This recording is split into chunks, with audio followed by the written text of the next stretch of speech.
Before I provide an update on our continued progress against the China virus, I'd like to discuss our latest actions against the Iranian regime. Today, I'm directing the Secretary of State, Mike Pompeo, to notify the UN Security Council that the United States intends to restore virtually all of the previously suspended United Nations sanctions on Iran. It's a snapback, not uncommon. 2 years ago, I withdrew the United States from the disastrous Iran nuclear deal, which was a product of the Obama-Biden foreign policy failure, a failure like few people have seen in terms of the amount of money we paid for absolutely nothing and a short-term deal. This deal funneled tens of billions of dollars to Iran, 150 billion to be exact, plus 1.8 billion in cash, which I don't know that the president had the authority to give. It gave 1.8 billion in cash.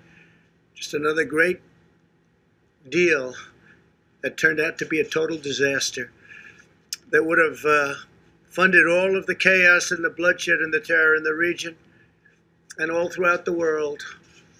And I won't say anything because I don't like saying it, but Iran doesn't have so much money to give to the world anymore, to the terrorists, to give to Al-Qaeda, various other groups of people that they were funding. They have to keep their own regime together, and it's not easy for them.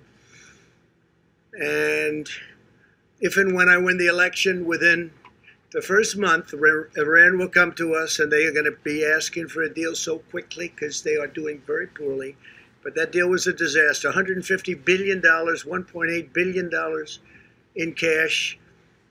And we got nothing except a short-term little deal. A short-term, expiring, starting to expire already. It's terminated, but it would have, if we didn't terminate it, start to expire very shortly. A good deal was the deal we made with UAE and Israel. And by the way, other countries, I will tell you now, want to come into that deal. Countries that you wouldn't even believe want to come into that deal. And all of a sudden, you're going to have peace in the Middle East. And you couldn't have done it with this ridiculous Iran nuclear deal, as they call it, that President Obama made, along with Sleepy Joe Biden. I imposed the toughest ever sanctions on Iran. And this has caused great difficulty for them, giving money to terrorist organizations. And if they do, they'll have hell to pay. Earlier this year, I ordered the strike that took out the world's #1 terrorist, Qasem Soleimani, in addition to previously terminating leader and founder of ISIS, Abu Bakr al-Baghdadi, the two leading terrorists by far in the world. The founder of ISIS, nobody even talks about that. And we also defeated, we now have 100% of the ISIS caliphate in Syria. When I took over, it was a mess. It was a total mess. They were all over the place. My administration will not allow this Iran nuclear situation to go on. They will never have a nuclear weapon. Iran will never have, mark it down, Iran will never have a nuclear weapon. When the United States entered into the Iran deal, it was clear that the United States would always have the right to restore the UN sanctions that will prevent Iran from developing a nuclear weapon. We paid a fortune for a failed concept and a failed policy, a policy that would have made it impossible to have peace in the Middle East. Here at home, through Operation Legend, we are confronting the wave of crime in Democrat-run American cities. That's absolutely shocking. When you look at Portland or New York, San Francisco, Seattle, Chicago, sometimes Los Angeles, Democrat-run cities, they're a mess because they don't get it. Either they don't get it or there's something that nobody else understands. We've deployed more than 1,000 additional federal agents to help these Democrat-run disasters. We just have done this. We have to give them a hand. And we can stop it immediately, like Portland would be so easy to stop. We'd stop it immediately. We only sent in some Homeland people who were great, by the way, to save the courthouse because it would have been blown up or burned down. And they did that very easily. But if we were called upon, we would send in, whether it's Homeland, whether it's FBI, whether it's just law enforcement, and we'd send them in quickly. We would eradicate it just like happened in Minneapolis. As soon as they were called in, they should have been called in a lot sooner. You would have had far less damage. Today we announced that Operation Legend has successfully resulted in nearly 1,500 arrests already.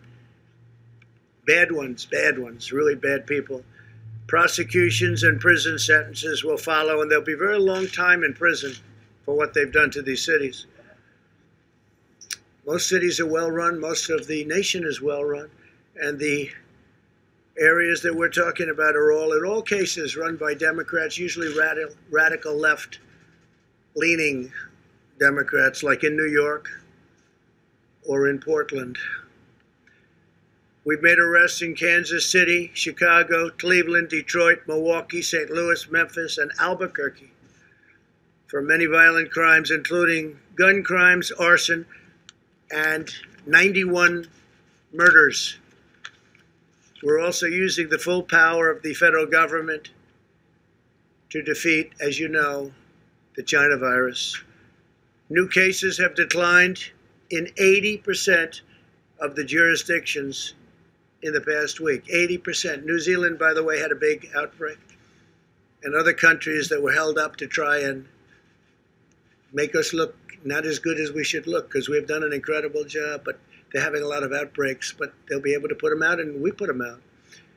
The hospitalization rate has fallen in our country, 54% since its peak in April, 54%. Older Americans are still the most vulnerable to the virus. 92% of deaths have occurred among those 55 and older. Only 2.7% of deaths have occurred among those 44 years. Think of that, 44 years and younger. So 44 years old and younger, only 2.7% of deaths have occurred. And many of those people had pre-existing conditions, they had problems, heart, diabetes, and other problems. But many of those. So think of that, only 2.7% under 44 years of age. Excess mortality in Europe this year is 33% higher than the United States. Evidence that the tragic cost of this virus is higher in other Western nations. South Korea, you've been reading about South Korea doing well, where they just had a very big breakout, but they'll be able to solve the problem. We must all remain vigilant and continue to exercise extreme caution around those at highest risk, as we know. Multiple colleges and universities announced that they would suspend in-person teaching. And we have learned one thing: there's nothing like campus, there's nothing like being with the teacher as opposed to being on a computer board. It's been proven a lot better. It's a lot better. The iPads are wonderful, but you're not going to learn the same way you do by being there. So nevertheless, certain colleges and universities have announced that they would suspend the in-person teaching. For older people and individuals with underlying conditions, the China virus is very dangerous, but for university students, the likelihood of severe illness is less than or equal to the risk of a seasonal flu. And the seasonal flu happens and comes and it goes, and it can be very bad, but people don't talk about it in the same way, and they shouldn't. But if you look at that, the odds are less than or equal to. Instead of saving lives, the decision to close universities could cost lives. It is significantly safer for students to live with other young people than to go home and spread the virus to older Americans. Makes sense? And The shutdown thing is causing tremendous depression for those places that are still shut down. You look at certain areas that, in all cases, Democrat-run, still shut down, and the numbers there aren't even good, but causing tremendous depression, suicide, drugs, alcohol, abuse. A lot of problems are being caused. Probably far more, I would say, Scott, than is caused by the virus itself, now that we understand the virus. Colleges should take reasonable precautions. Students who feel sick should not attend class and should limit social interaction as they would for any other illness. And universities should implement measures to protect the high-risk students or professors and teachers. The ultimate goal of testing is to prevent transmission in high-risk settings and to prevent transmission, period, but especially in nursing homes, and to care for the vulnerable and our elderly, which really fit into that definition of who is vulnerable. We have tremendous unused testing capacity in our country. We have a tremendous unused testing capacity. It's something that a lot of other nations are very impressed with, they tell us. In our path forward, we will continue to follow a science-based approach to protecting the high risk while enabling healthy Americans to safely go back to work and school. Our country will be open. Our country is getting open quickly. Our stock markets are almost back to where they were prior to the China virus disaster coming in. And I want to thank you all for being here, and we'll take some questions. Yeah, please. During the pandemic, the QAnon movement appears to be gaining a lot of followers. Can you talk about what you think about that and what you have to say to people who are following this movement right now? Well, I don't know much about the movement other than I understand they like me very much, which I appreciate. But I don't know much about the movement. I have heard that it is gaining in popularity, and from what I've heard, these are people that when they watch the streets of Portland, when they watch what happened in New York City in just the last 6 or 7 months, but this was starting even 4 years ago when I came here, almost 4 years, can you believe it? These are people that don't like seeing what's going on in places like Portland and places like Chicago and New York and other cities and states. And I've heard these are people that love our country and they just don't like seeing it. So I don't know really anything about it other than they do supposedly like me, and they also would like to see problems in these areas, like especially the areas that we're talking about, go away, because there's no reason the Democrats can't run a city. And if they can't, we will send in all of the federal, whether it's troops or law enforcement, whatever they'd like, we'll send them in, we'll straighten out their problem in 24 hours or less, okay? Well, at the crux of the theory is this belief that you are secretly saving the world from this satanic cult of pedophiles and cannibals. Does that sound like something you are behind? Or well, I haven't heard that, but is that supposed to be a bad thing or a good thing? I mean, you know, if I can help save the world from problems, I'm willing to do it. I'm willing to put myself out there, and we are actually. We're saving the world from a radical left philosophy that will destroy this country, and when this country is gone, the rest of the world would follow. The rest of the world would follow. That's the importance of this country. And when you look at some of the things that these people are saying with defund the police and no borders, open borders, everybody just pour right into our country. No testing, no nothing. You know, you talk about testing, no testing. Mexico, as you know, has a very high rate of infection.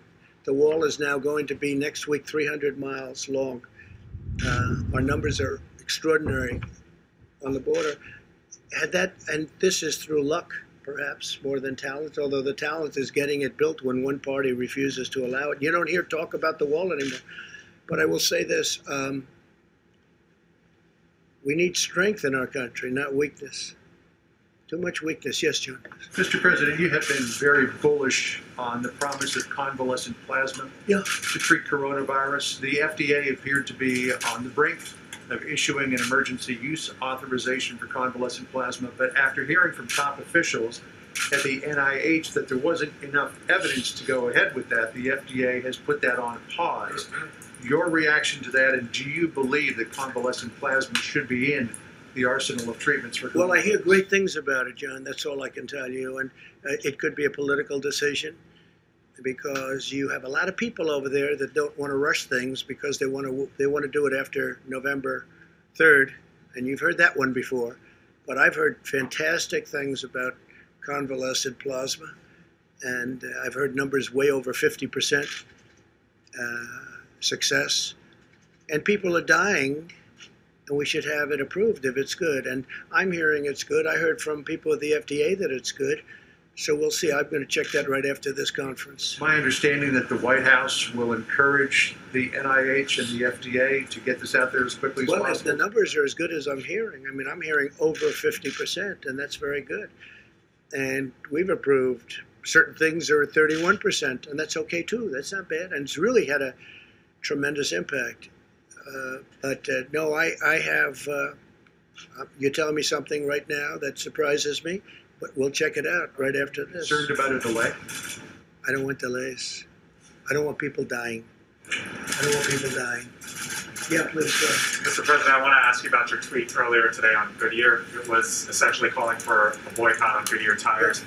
Do you want the federal government to stop buying and using Goodyear product as well? And is there anything? I'm not happy with Goodyear because what they're doing is playing politics. And the funny thing is the people that work for Goodyear, I can guarantee you, I poll very well with all of those great workers in Goodyear. And when they say that you can't have Blue Lives Matter, you can't show a blue line, you can't wear a MAGA hat, but you can have other things that are Marxist in nature, there's something wrong with the top of Goodyear. And what the radical left does is they make it impossible for people to do business if they're Republican or if they're conservative.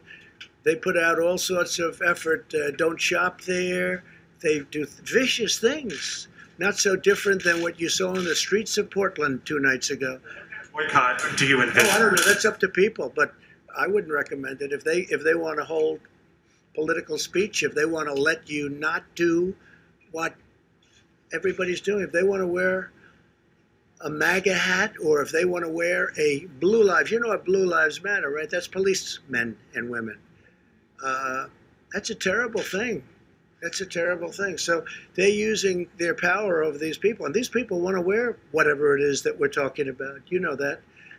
And so I would be very much in favor if people don't want to buy there. And you know what? They'll be able to get a good job because we set a jobs record over the last quarter, as you know, the most jobs ever in the history of our country.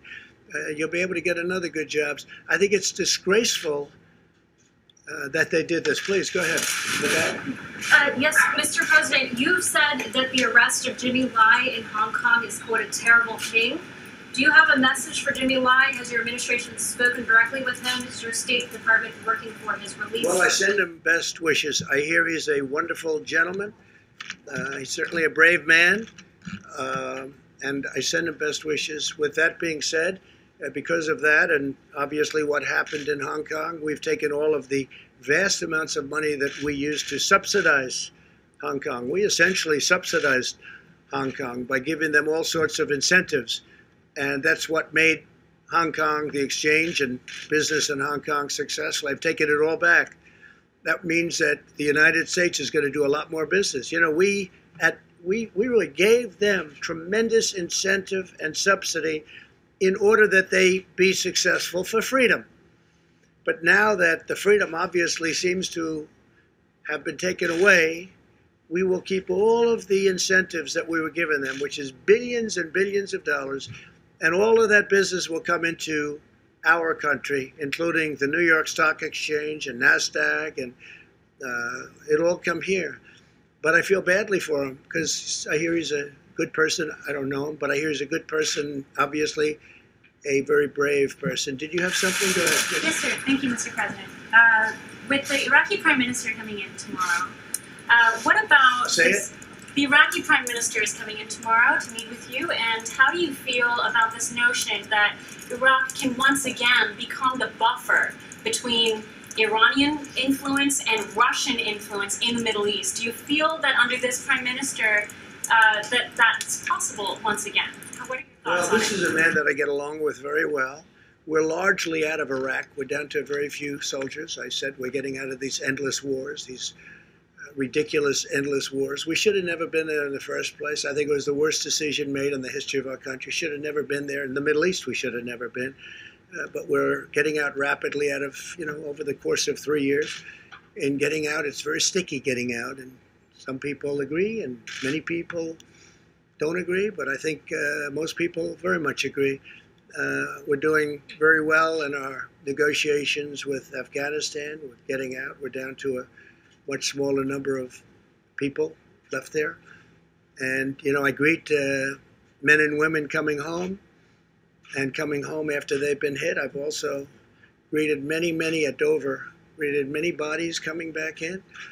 And we've been there 19 years and we're basically policemen. We're acting as police as opposed to soldiers. And they're going to have to police their own states. And they've been doing that for thousands of years. But it's time after 19 years that our soldiers come home. They've done an incredible job, but they're not allowed to fight to win. And maybe they shouldn't be, because a lot of the people, it's not their fault. But with the Taliban and with going to Iraq again, we're down in Afghanistan, very low numbers, and that'll be taking place. And I let them know, do anything and you'll be hit like you've never been hit before. So we're doing very well. Syria, the same thing. Remember when I took all of the soldiers off of the border between Syria and Turkey, right? And everybody said, oh, that was 2 years ago. It was a long time ago. They said, oh, this is terrible, terrible, terrible. We're going to leave. Why do we have our soldiers between Syria and Turkey? Turkey can definitely take care of itself. I have a very good relationship with President Erdogan, and Syria has been fighting forever. And I say, why are we guarding their border? And I brought our soldiers back home. I got them out, and guess what? Nothing's happened. They've been fighting like they have been for 1,000 years, okay? Nothing's happened. And nobody mentions that. Everybody said, this is going to be a disaster. There's no disaster. Nothing's happened. And so we're getting out of the endless wars, and we are building a military the likes of which the world has never seen. $2.5 trillion we've spent, and we hopefully don't ever have to use it. But we want to focus on a much bigger picture, because we have a much bigger picture. It's when you look at what China's doing, when you look at what Russia's doing, when you look at what some other countries are doing, we want to be ready just in case there is a catastrophe. We don't want to see that. We don't want to ever use it. We've rebuilt our military, new missiles, new rockets, and new tanks, and new everything. $2.5 trillion, all made in the USA. And we've upgraded incredibly our nuclear capability, and some of our nuclear needed nourishment. It needed new strength, and we've upgraded it very, very significantly. I mean, to a level that nobody would even believe. And hopefully we don't. You pray to God we never have to use it. Okay? But we've never been in a position where we've been this strong. Please. President, thank you so much. I wanted to ask you about the Middle East. I have a couple questions. You mentioned that other countries are interested in following suit. Yes, after the having to do with Emiratis. UAE and Israel. Exactly. So Correct. do you expect that Saudi Arabia will join? And I do. yes. And also the Emiratis have expressed interest in the F-35. Do you think that should be something that they could look forward to in the future? Is there some sort of time delay? I think, look, they've definitely got the money to pay for it. It's nice because usually a lot of times we make deals, they don't have 10 cents, these countries we deal with. We give it to them like, how about paying us back later? But they never pay because they don't have the money. No, they have the money, and they would like to order quite a few F-35s. It's the greatest fighter jet in the world, as you know, by far. Stealth. Totally stealth. You can't see it. Makes it very difficult. I was asking a pilot, what do you think is better, this one, that one? Talking about Russian planes, Chinese planes. He said, well, the advantage we have is you can't see it.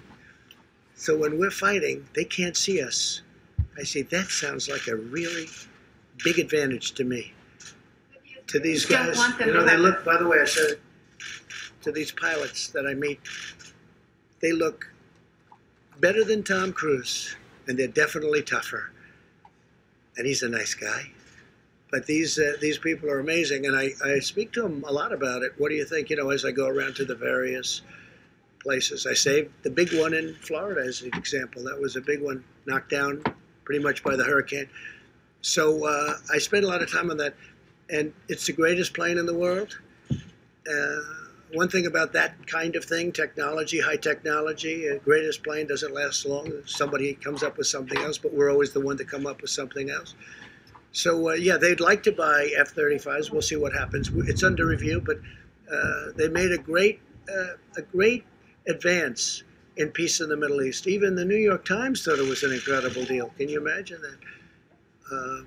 Tom Friedman had a very nice thing to say about it. I spoke to him about it. He thought it was terrific, and it is terrific. I see a lot of countries coming in fairly quickly, and when you have them all in, ultimately Iran will come in too. There'll be peace in the Middle East. That'll be nice. Iran will be very much neutralized.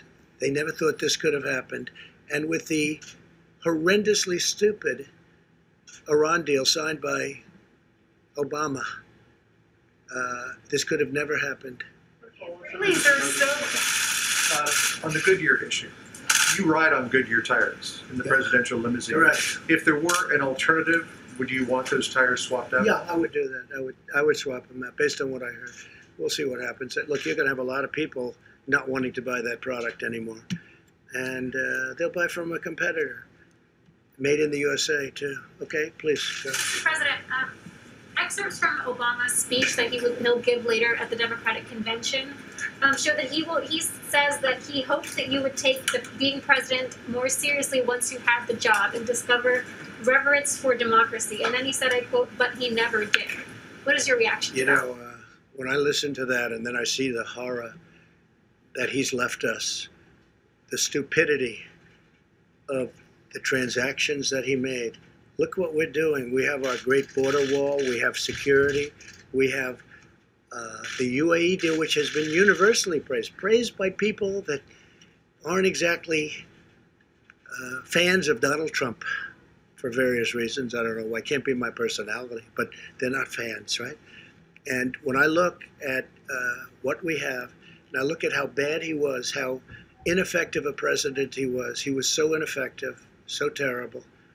Slowest growing recovery in the history, I guess, since 1929 on the economy. Don't forget, until the China virus came in, we had the greatest economy in the history of the world. And now we're doing it again. I'm going to have to do it a second time. We're doing it again. Hard to believe. We're doing very well. You heard the numbers. They're way, way down on the virus. But when you look at the kind of numbers that we're producing on the stock markets, we're almost at the level. In fact, NASDAQ and S&P are higher than they were at their highest point prior to the China virus coming in, the plague coming in.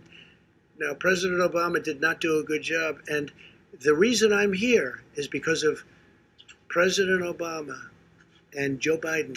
Because if they did a good job, I wouldn't be here. And probably if they did a good job, I wouldn't have even run. I would have been very happy. I enjoyed my previous life very much. But they did such a bad job that I stand before you as president. Thank you all very much. Thank you.